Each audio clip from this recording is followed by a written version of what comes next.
നേരത്തെ BJP വലിയ രീതിയിൽ പ്രതീക്ഷ വയ്ക്കുന്ന സ്ഥലമാണ് തിരുവനന്തപുരം കോർപ്പറേഷൻ. അവിടെ സിറ്റിംഗ് കൗൺസിലറായിരുന്ന തിരുമല അനിൽ, അദ്ദേഹത്തിൻ്റെ ആത്മഹത്യ വലിയ രീതിയിൽ BJP പ്രതിരോധത്തിലാക്കിയതാണ്. അതിനിടെയാണ് ഇപ്പോൾ BJPയുടെ ഒരു സജീവ പ്രവർത്തകനായിട്ടുള്ള RSSൻ്റെ ഒരു പ്രവർത്തകനായിട്ടുള്ള ആനന്ദ് കെ തമ്പി ജീവനൊടുക്കിയിരിക്കുന്നത്. അതും പാർട്ടിക്കെതിരെ, പാർട്ടി പ്രവർത്തകർക്കെതിരെ, പ്രാദേശിക നേതാക്കൾക്കെതിരെ വലിയ ആരോപണം ഉന്നയിച്ചുകൊണ്ട്. ഷഫീദ് തുടരുന്നുണ്ട്. ഷഫീദ്, BJP ഈ കാര്യങ്ങളെ എങ്ങനെയാണ് നോക്കിക്കാണുന്നത്? അവരെ വലിയ രീതിയിൽ ഒരു പ്രതിരോധത്തിലാക്കില്ലേ ഈ സാഹചര്യങ്ങൾ?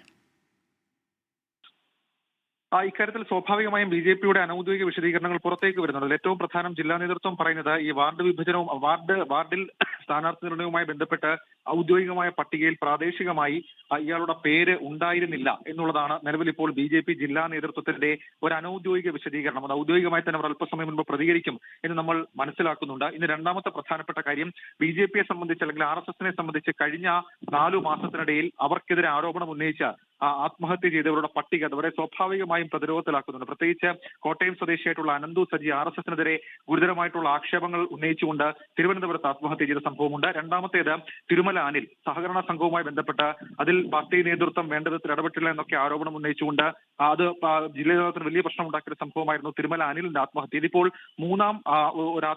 മൂന്നാമത്തെ ഒരാൾക്കാണ് നിർഭാഗ്യവശാൽ ജീവൻ നഷ്ടമാകുന്ന സാഹചര്യം ഉണ്ടാകുന്നത്. അത് തൃക്കണ്ണാപുരം സ്വദേശിയായിട്ടുള്ള ആനന്ദിനാണ്. ആനന്ദ് അദ്ദേഹത്തിന്റെ സുഹൃത്തുക്കൾക്കടക്കം അയച്ചു കൊടുത്ത അവസാന മെസ്സേജിൽ അദ്ദേഹം ആത്മഹത്യാക്കുറിപ്പ് പോലെ നമുക്കതിനെ വിവക്ഷിക്കാം. അതിൽ അദ്ദേഹം കൃത്യമായി തന്നെ പറയുന്നുണ്ട്, ഈ സ്ഥാനാർത്ഥി നിർണയവുമായി ബന്ധപ്പെട്ട് അദ്ദേഹത്തിനെ ഒഴിവാക്കി അദ്ദേഹത്തിന് മനോവിഷമം ഉണ്ടാക്കി. മാത്രവുമല്ല 16-ാം വയസ്സ് മുതൽ RSSന്റെ സജീവ പ്രവർത്തകനായിരുന്നിട്ടും MG കോളേജിലടക്കം RSSന് വേണ്ടി നിരന്തരം ചില ശ്രമങ്ങളും പരിശ്രമങ്ങളും ഒക്കെ നടത്തിയിട്ടും അദ്ദേഹത്തെ പ്രാദേശിക തലത്തിൽ ചില പ്രാദേശിക നേതാക്കൾ ഇടപെട്ട് പരിഗണിച്ചില്ല.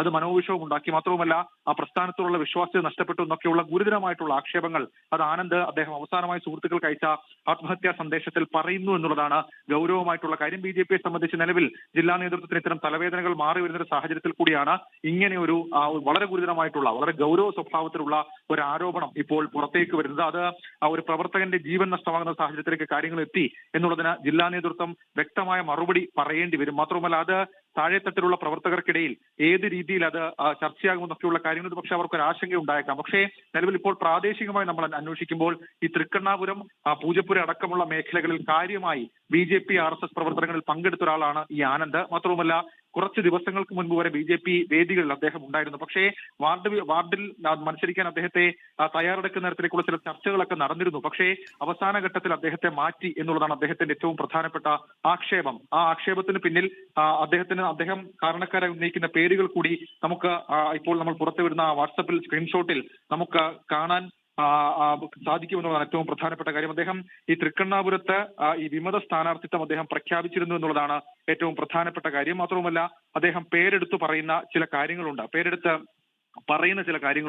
അതിൽ ഏറ്റവും പ്രധാനപ്പെട്ടത് ഈ മണ്ണുമാഫിയ ബന്ധം. അത് നേരത്തെ തന്നെ പ്രാദേശികമായി തിരുവനന്തപുരത്ത് നെയ്യാറ്റിൻകര, ഉദയൻകുളങ്ങര, പാറശാല അടക്കമുള്ള മേഖലകളിൽ BJPക്ക് പ്രാദേശികമായി തലവേദന ഉണ്ടാക്കിയ ഒരു ആരോപണമായിരുന്നു ഈ മണ്ണുമാഫിയുമായിട്ടുള്ള ബന്ധം. അത് ഈ നഗരമേഖലയിൽ കൂടി വ്യാപിച്ചു എന്നുള്ളതാണ് ഏറ്റവും പ്രധാനപ്പെട്ട കാര്യം. അതിൽ കൂടി BJP ജില്ലാ നേതൃത്വം ഒരുപക്ഷെ മറുപടി പറയേണ്ടി വരും. കാരണം ഈ ആത്മഹത്യാക്കുറിപ്പിൽ എടുത്തു പറയുന്ന ഒരു പ്രധാനപ്പെട്ട ഭാഗമുണ്ട്. അതിങ്ങനെയാണ്: തൃക്കണ്ണാപുരം വാർഡിൽ സ്വതന്ത്ര സ്ഥാനാർത്ഥിയെ മത്സരിക്കാനുള്ള കാരണം തൃക്കണ്ണാപുരം വാർഡിലെ BJP ഏരിയ പ്രസിഡന്റ് ആയിട്ടുള്ള ആലപ്പുറം കുട്ടൻ എന്നറിയപ്പെടുന്ന ഉദയകുമാർ, നിയോജക മണ്ഡലം കമ്മിറ്റി മെമ്പർ കൃഷ്ണകുമാർ, RSSന്റെ നഗർ കാര്യവാഹക് രാജേഷ് എന്നിവർ ഒരു മണ്ണുമാഫിയാണ്. അവരുടെ നിയമവിരുദ്ധമായ പ്രവർത്തനങ്ങൾക്ക് അധികാരത്തിന്റെ ഒരാൾ വേണം. അതിനുവേണ്ടിയിട്ടാണ് മണ്ണുമാഫിയക്കാരനായിട്ടുള്ള വിനോദ് കുമാറിനെ BJP സ്ഥാനാർത്ഥിയാക്കിയത്. താൻ എന്റെ 16 വയസ്സ് മുതൽ RSSന്റെ പ്രവർത്തകനാണെന്നൊക്കെ പറഞ്ഞു തുടങ്ങുന്ന ആ ഒരു ആത്മഹത്യാക്കുറിപ്പിന്റെ ഒരു ഭാഗത്തിൽ മറ്റു ചില ഗുരുതരമായിട്ടുള്ള ആരോപണങ്ങൾ കൂടി അദ്ദേഹം പറയുന്നുണ്ട്. അതിന്റെ വിശദമായിട്ടുള്ള വിവരങ്ങൾ നമ്മളിൽ ഇല്ല. അതായത് ഈ സ്വത്തുക്കൾ എന്റെ അച്ഛനും അമ്മയും ഇന്നുവരെ എനിക്ക് നൽകിയിട്ടില്ല, ആ ഷെയർ എന്റെ മക്കളുടെ പേരിൽ എഴുതി കൊടുക്കണമെന്ന് ഞാൻ എന്റെ അച്ഛനോടും അമ്മയോടും അപേക്ഷിക്കുകയാണെന്നുള്ള വൈകാരികമായിട്ടുള്ള സ്വകാര്യമായിട്ടുള്ള കാര്യങ്ങൾ അദ്ദേഹം പറയുന്നുണ്ട്. അതിന് പിന്നാലെ അദ്ദേഹത്തിന്റെ രാഷ്ട്രീയ ജീവിതത്തെക്കുറിച്ച് തന്നെയാണ് ഈ ആത്മഹത്യാക്കുറിപ്പിൽ പറയുന്നത്. അതിൽ ഈ ഭൗതിക ശരീരം BJP RSS പ്രവർത്തകരെ കാണാൻ പോലും അനുവദിക്കരുതെന്ന് പറയുന്നുണ്ട്. രണ്ടാമത്തേത്, ജീവിതത്തിൽ പറ്റിയ ഏറ്റവും വലിയ തെറ്റ് അതൊരു RSSകാരനായി ജീവിച്ചു എന്നുള്ളതാണെന്ന് പറയുന്നുണ്ട്. മരണത്തിന് തൊട്ട് മുൻപ് വരെ RSS പ്രവർത്തകരെ മാത്രമാണ് ജീവിച്ചതെന്ന് പറയുന്നുണ്ട്. അതാണ് ആത്മഹത്യയിലേക്ക് വഴിവെച്ച്, അല്ലെങ്കിൽ കൃത്യമായി പറഞ്ഞാൽ അദ്ദേഹത്തിന്റെ വാക്കുകൾ തന്നെ എടുത്തു പറഞ്ഞാൽ ഈ മരണത്തിന് തൊട്ട് മുൻപ് വരെയും ഞാനൊരു RSS പ്രവർത്തകനായി മാത്രമാണ് ജീവിച്ചിരുന്നത്, അത് തന്നെയാണ് എനിക്ക് ഇന്ന് ആത്മഹത്യ ചെയ്യാനുള്ള അവസ്ഥയിലേക്ക് കൊണ്ടെത്തിച്ചതെന്നൊക്കെയുള്ള ഗുരുതരമായിട്ടുള്ള ആരോപണം ആനന്ദ് കെ തമ്പി അദ്ദേഹത്തിന്റെ ആത്മഹത്യാ സന്ദേശമായി അദ്ദേഹം സുഹൃത്തുക്കൾക്ക് അയച്ച മെസ്സേജിൽ പറയുന്നുണ്ട്. അത് ആനന്ദ് കെ തമ്പി എന്ന RSS BJP പ്രവർത്തകനാണ് ഇപ്പോൾ ജീവനൊടുക്കിയിരിക്കുന്നത്. ഗുരുതരമായ ആരോപണം നേതാക്കൾക്കെതിരെ ഉന്നയിച്ചുകൊണ്ടാണ് അദ്ദേഹം എത്തിയിരിക്കുന്നത്. ലോകത്തെവിടെയായാലും ഏത് സമയത്തും 24 വാർത്തകളും ഓഗ്മെന്റഡ് റിയാലിറ്റി പാക്കേജുകളും എക്സ്പ്ലെയിനറുകളും വിശദമായി കാണാൻ ഞങ്ങളുടെ YouTube ചാനൽ നിങ്ങൾക്ക് സബ്സ്ക്രൈബ് ചെയ്യാം.